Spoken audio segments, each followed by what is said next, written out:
Polsek Denpasar Selatan menyingkap tabir di balik pembunuhan juru parkir Komang Asmara di Taman Pancing Pemogan. Pelaku bernama Agus Sugianto yang ternyata sering mengajak korban untuk bermain judi online slot. Kapolresta Denpasar Kombes Pol Wisnu Prabowo bersama Kapolsek Denpasar Selatan Kompol Herson Juanda pun membeberkan kronologi lengkap peristiwa tragis ini. Dijelaskan korban yang merupakan jukir minimarket di Denpasar berkenalan dengan pelaku Agus Sugianto yang berjualan roti keliling pada Agustus tahun 2024. Sugianto kerap mengajak korban bermain slot dengan memanfaatkan kondisi asmara yang mengalami keterbelakangan. Bahkan sebagai modal top up ke akun judol tersebut. Pelaku sudah 2 kali menggadai motor milik korban. Sebelum kejadian Komang Asmara berkunjung ke mes yang ditinggali Sugianto di Kuta Badung. Kemudian pelaku menjual sepeda motor korban seharga 5 juta pada Rabu tanggal 6 November tahun 2024. Uang itu dipakai untuk mengisi saldo rekening Sugianto lalu top up ke akun judol dan dipakai main slot menggunakan handphone pelaku. Dia menjanjikan kalau menang korban akan dibelikan sepeda motor baru. Mereka pertama bermain di mes pelaku. Di sana sudah mengalami kekalahan. Karena saldo masih tersisa, maka penjual roti ini mengajak pindah bermain ke kawasan Pura Demak dengan menaiki motor pelaku. Dari mes, pelaku sudah menyiapkan dengan membawa sebuah pisau cutter dan membeli sarung tangan.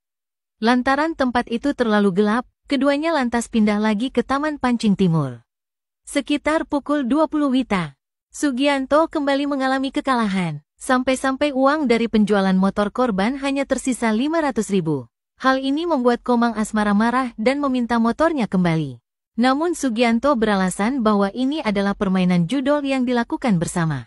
Korban pun mengatakan bahwa dia tidak bisa bekerja kalau tidak ada motor dan meminta menggunakan motor pelaku. Sehingga terjadilah cekcok di antara mereka. Saat itulah penjual roti kejam ini melancarkan aksinya.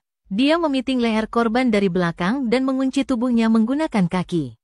Lalu pembunuh itu mengambil pisau cutter yang sudah disiapkan di tas dan digunakan untuk menggorok leher temannya tersebut. Alhasil Komang Asmara rebah di bantaran sungai dalam kondisi lemas dan bersimbah darah. Mirisnya, pelaku mengambil ponsel korban dan ditinggal pergi. Sebelum itu, dia membuang pisau cutter ke sungai Taman Pancing untuk menghilangkan bukti. Sugianto sempat pulang untuk mandi dan membersihkan darah yang menempel di tubuh serta pakaiannya.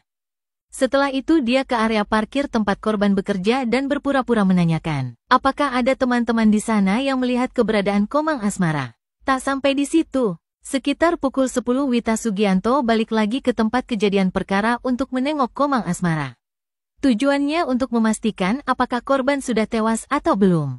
Parahnya lagi, usai serangkaian tindakan sadis yang dilakukan, Sugianto menggadaikan handphone milik korban seharga 600.000 untuk kembali dipakai bermain slot di mesnya. Tim gabungan Polda Bali, Polresta Denpasar, dan Polsek Denpasar Selatan pun melakukan penyelidikan. Sampai akhirnya berhasil menangkap Sugianto di mesnya pada Jumat tanggal 8 November pukul 2 WITA.